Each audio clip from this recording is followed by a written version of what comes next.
The first property that we are going to describe about Fourier transform is the linearity property, which is a property that most of us we use it by default without even feeling that there is a property called linearity property. The property basically says that if you have a function g1 of t, its Fourier transform is g1 of omega, and another function g2 of t with a Fourier transform g2 of omega, then if you do a linear combination of these two functions in the time domain, so a constant a multiplied by g1 of t plus another constant b multiplied by g2 of t, then the Fourier transform of this will be the linear combination of the Fourier transforms of the function g1 and g2. So the Fourier transform of the linear combination is the linear combination of the Fourier transforms, which will be the constant a multiplied by the Fourier transform of g1 of t, which is g1 of omega, plus the constant b multiplied by g2 of omega. Basically, you can write it in another way, that the Fourier transform of a g1 of t plus b g2 of t will be a multiplied by the Fourier transform of g1 of t plus b multiplied by the Fourier transform of g2 of t. Which means that in a linear combination, the Fourier transform can be distributed inside the linear combination. Okay, you take the constant out, and then you take the Fourier transform of the first, plus you take the constant out, and you take the Fourier transform of the second. So again, the Fourier transform of a linear combination is a linear combination of the Fourier transforms. This is called linearity. Before we proceed to the next property, let's solve an example. Let's solve a couple of examples. So let's calculate the Fourier transform of a delta function. The Fourier transform of a delta function, we are going to use the expression, the integration. So it says that Fourier transform of a delta function is the integration from minus infinity to infinity delta of t exponential minus j omega t dt, right?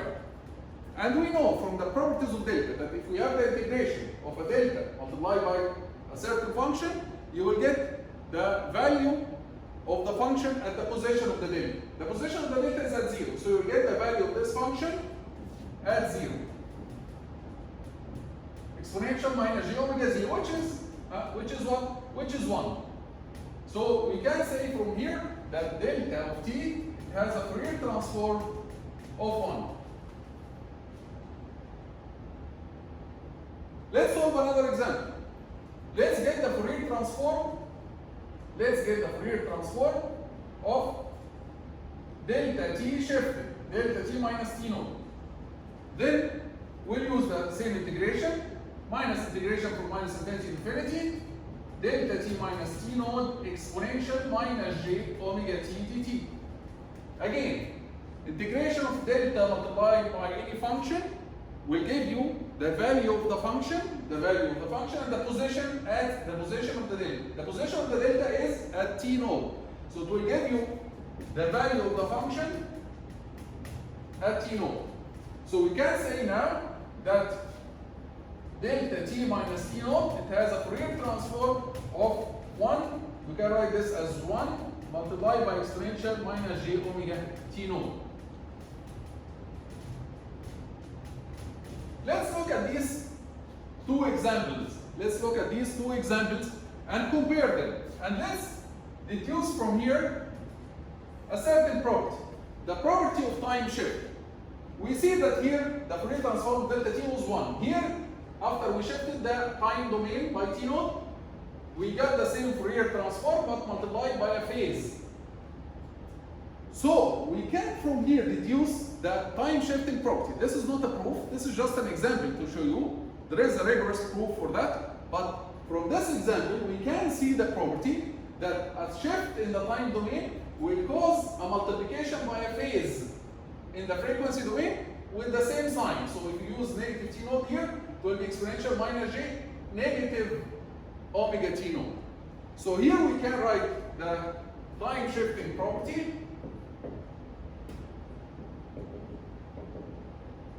as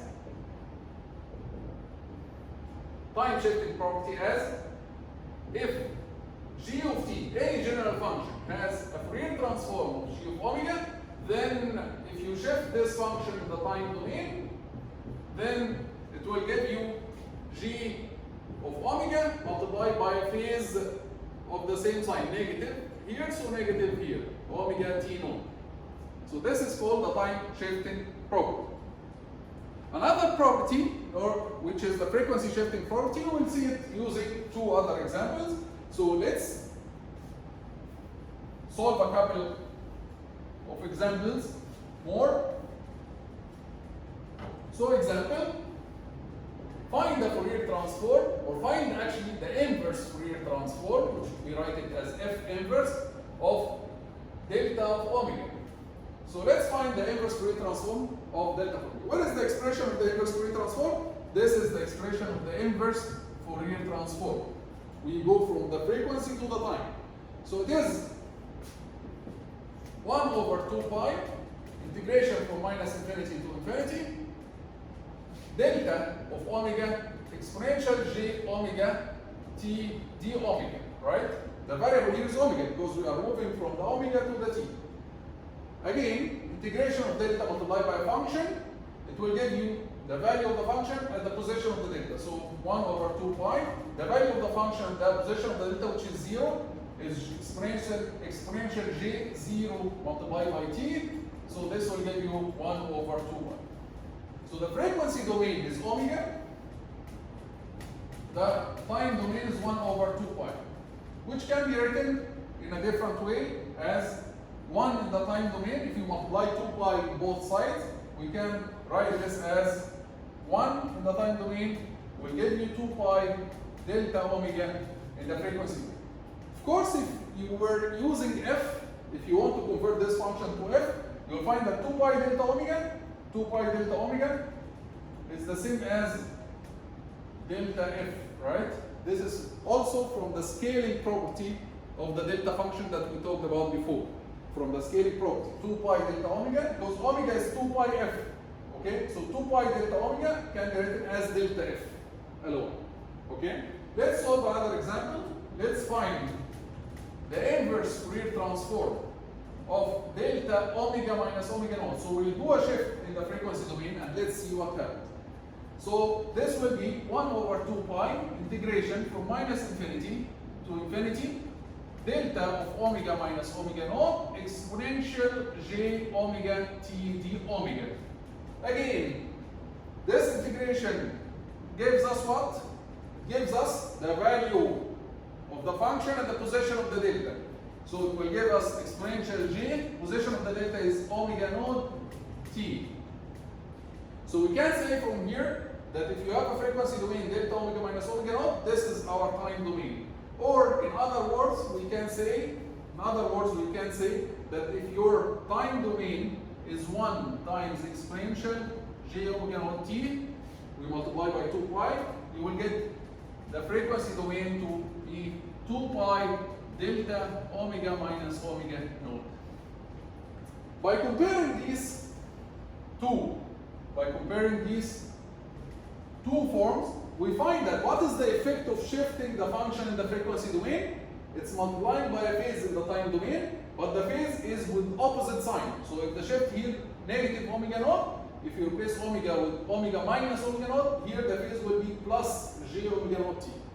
So we can, again, this is not a proof, this is just an example for you to see the property happening. So frequency shifting property says that if g of t has a Fourier transform of g of omega, then you can say it in both ways. If you multiply here by a phase, it will cause a shift in the frequency domain. Or if you do a shift in the frequency domain, it will appear in the time domain as multiplication by a phase with opposite sign. Okay, so this is time shifting, this is frequency shifting. Before we end this video, let's try to solve one more example. One of the important examples. We'll try to solve the cosine wave. Find the Fourier transform of cosine.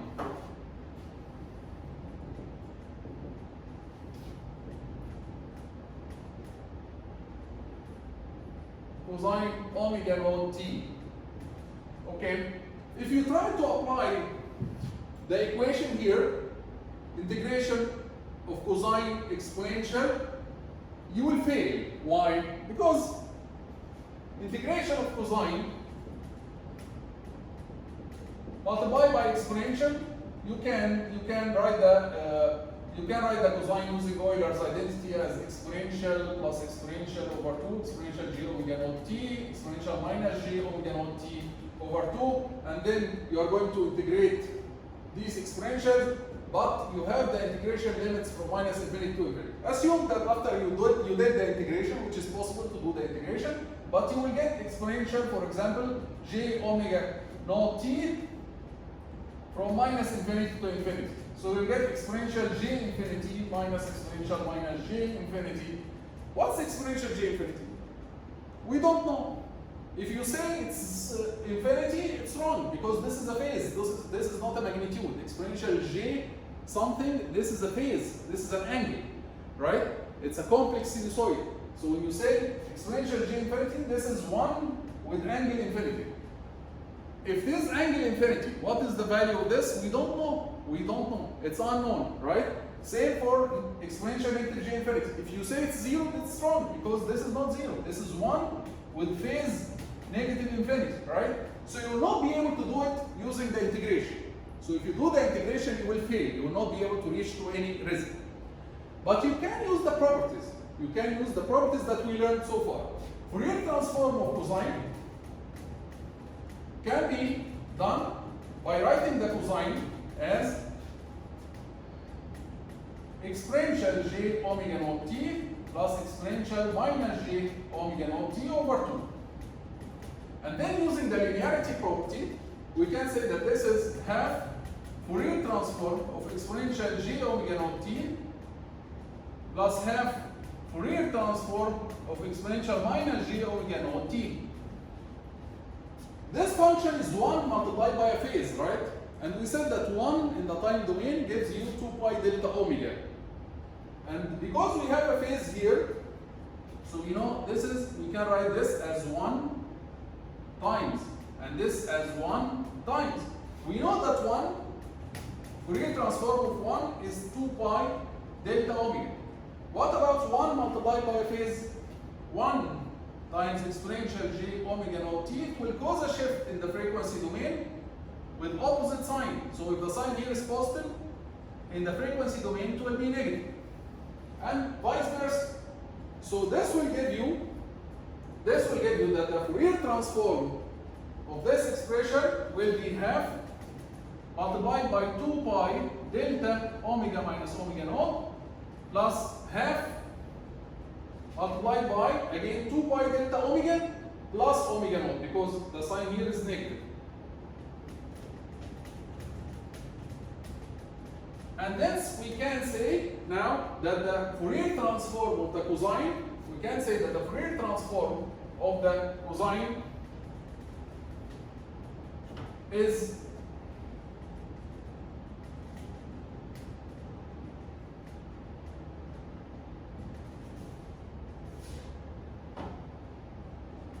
pi delta omega minus omega naught plus delta omega plus omega naught. And if you plot this spectrum, the spectral density of the cosine, you will find that it is 2 deltas